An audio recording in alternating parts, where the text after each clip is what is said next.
Magistrate साहब ने SB Dhumal से ये पूछा कि क्या आपके साईं बाबा हिंदू हैं या मुसलमान। इस पर साईं बाबा के भक्त एसबी धूमल ने क्या जवाब दिया, और ये जो घटना है ये इतनी खास है कि क्योंकि ये बताती है कि बाबा का जो भक्त होता है वो चाहे कितनी भी संकट से घिर जाए, लेकिन उसकी रक्षा करने के लिए बाबा हमेशा खड़े रहते हैं और उसको उस संकट में से निकाल ही देते हैं। ये कहानी है एसबी धूमल की। एसबी धूमल जो थे वो एक लॉयर थे, एक वकील थे नासिक के, और शिरडी में रघुजी नाम के बाबा के एक भक्त रहते थे। रघुजी बाबा की सेवा तो किया करते थे, लेकिन एक दिन वो एक बहुत बड़ी समस्या में फंस गए, जहां पर उनके और 5 अन्य लोगों के खिलाफ एक केस हो गया। केस में 6-7 गवाह भी थे। रघु जी को ये बात की चिंता सताने लगी कि ये जो केस हो गया है और उनको झूठे मुकदमे में फंसाया जा रहा है, जिसके बाद कहीं ना कहीं उनको जेल की सजा भी हो सकती है या फिर उनको उससे भी बड़ा जुर्माना भरना पड़ सकता है।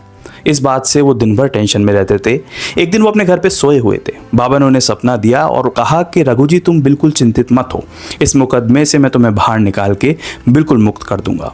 ये सपना देखने के बाद रघु जी को थोड़ा सा आत्मविश्वास तो आया, लेकिन उनके दिमाग में यही बात घूम रही थी कि उनके खिलाफ 6-7 जो गवाह बनाए गए हैं वो झूठे हैं, और उसी बीच में उनके खिलाफ ये जो केस हुआ है वो बिल्कुल पुख्ता है, जिस वजह से उनको फंसा कर सजा दिलवाई जा सकती है। क्योंकि ना वो एक गरीब आदमी है, ना उनके पास इतना धन है, ना कुछ है, तो वो बचेंगे कैसे। लेकिन बाबा का आश्वासन था, तो कहीं ना कहीं रघु जी में आत्मविश्वास जरूर जागा था।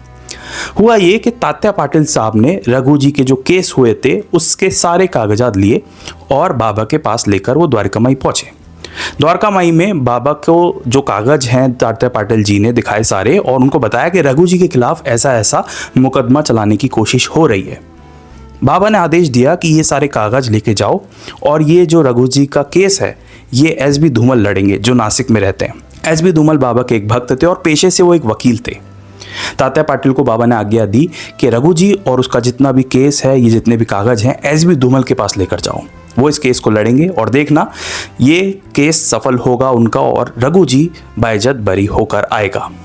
तात्या पाटिल ने बाबा की आज्ञा का पालन किया और वो रघु जी के सारे केस के कागजात नासिक लेकर चले गए, जहां पर उनकी मुलाकात एसबी धूमल से हुई। एसबी धूमल से मिलने के बाद तात्या पाटिल ने उन्हें पूरी जानकारी दी इस केस के बारे में। धूमल साहब इस बात को सुनकर हैरान थे। उन्होंने कहा कि ये जो केस है ये बहुत स्ट्रांग है और रघु जी को जो सज़ा होनी वो बिल्कुल तय है, लेकिन बाबा ने ऐसा कहा है तो मुझे उनकी आज्ञा माननी पड़ेगी।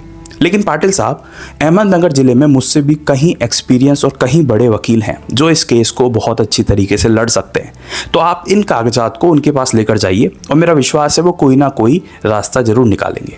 पाटिल साहब ने कहा कि नहीं, बाबा ने कहा है कि आप ही इस केस को लड़ेंगे और आप ही रघु जी को आज़ाद करा पाएंगे, और बाबा की आज्ञा है तो हमें माननी पड़ेगी।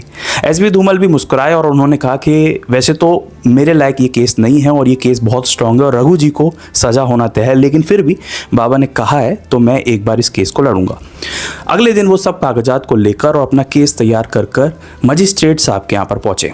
मजिस्ट्रेट साहब के सामने जब ये केस रखा गया तो मजिस्ट्रेट ने पूछा एसबी धूमल से कि इस केस में तो कुछ है ही नहीं, रघु जी को सजा होना बिल्कुल तय है, क्योंकि उसके खिलाफ 6 से 7 गवाह हैं शिरडी में जिन्होंने इस केस में उसके खिलाफ गवाही दी है। जो सजा है वो टाली नहीं जा सकती धूमल साहब, और आप इस केस को क्यों लड़ना चाह रहे हैं। एसबी धूमल साहब ने पूरे कॉन्फिडेंस से अपनी बातें रखी और कहा कि 6-7 क्यों, शिरडी जैसे छोटे गांव में 60-70 भी गवाह आपको मिल जाएंगे। अब मजिस्ट्रेट साहब एसबी धूमल की तरफ देखने लगे, क्योंकि शिरडी जैसे छोटे गांव से उनका मतलब ये था कि जो रघु जी हैं उनको फंसाने के लिए कई सारे गवाह खड़े किए जा सकते हैं, उसमें कोई बड़ी चीज़ नहीं है। और उसके बाद एसबी धूमल ने अपनी बातें कहना शुरू हुई।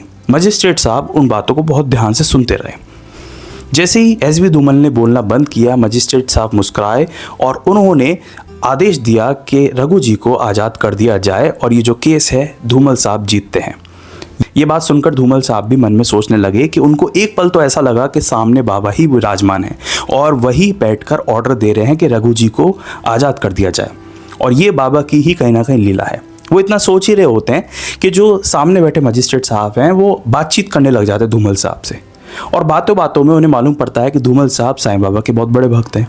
तो मजिस्ट्रेट साहब धूमल साहब से बोलते हैं कि क्या आपके साईं बाबा हिंदू हैं या मुसलमान।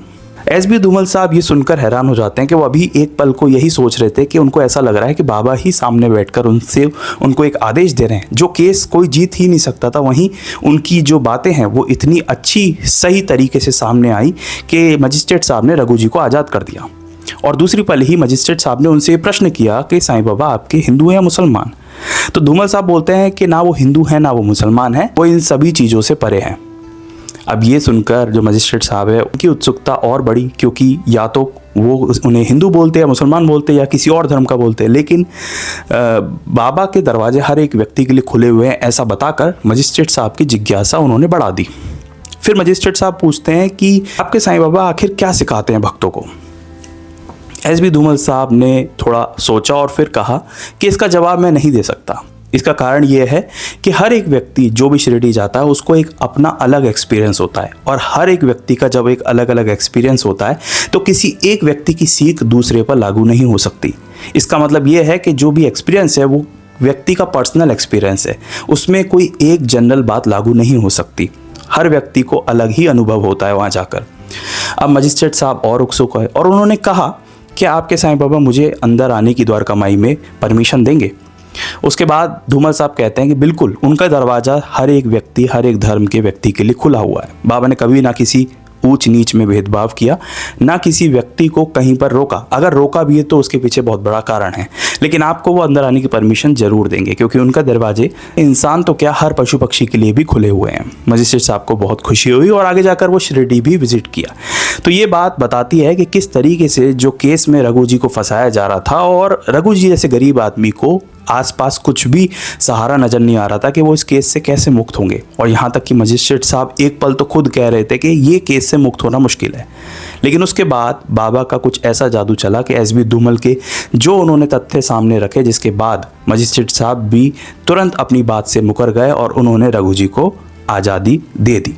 ये बात बताती है कि किस तरीके से बाबा ने जो कह दिया है उसके पीछे एक बहुत बड़ा गहरा कारण होता है, और वो जो गहरा कारण होता है वो हर एक व्यक्ति अपने समय आने पर ही समझता है। बाबा ने जो बात कही है उसका उन्हें उत्तर उस वक्त तो समझ में नहीं आएगा। और दूसरी बात, बाबा आप पर इतना विश्वास रखते हैं जितना विश्वास आप अपने आप पर भी नहीं रखते।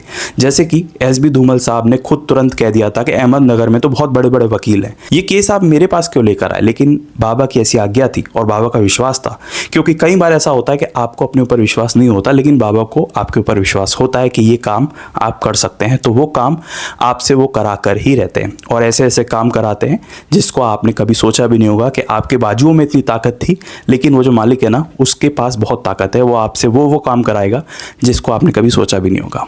अगर आप बाबा से जुड़ना चाहते हैं या फिर इस वीडियो को अलग अलग साईं भक्तों तक पहुंचाना चाहते हैं, तो एक वीडियो के नीचे हाइप करके एक बटन आ रहा होगा जिस पर क्लिक कर आप इस वीडियो को और भी भक्तों तक पहुंचा सकते हैं। मिलेंगे एक नेक्स्ट वीडियो में। मैं ऐसी कहानी, ऐसी हिस्ट्री आपके लिए लेकर आता रहूँगा। तब तक के लिए ओम साई राम।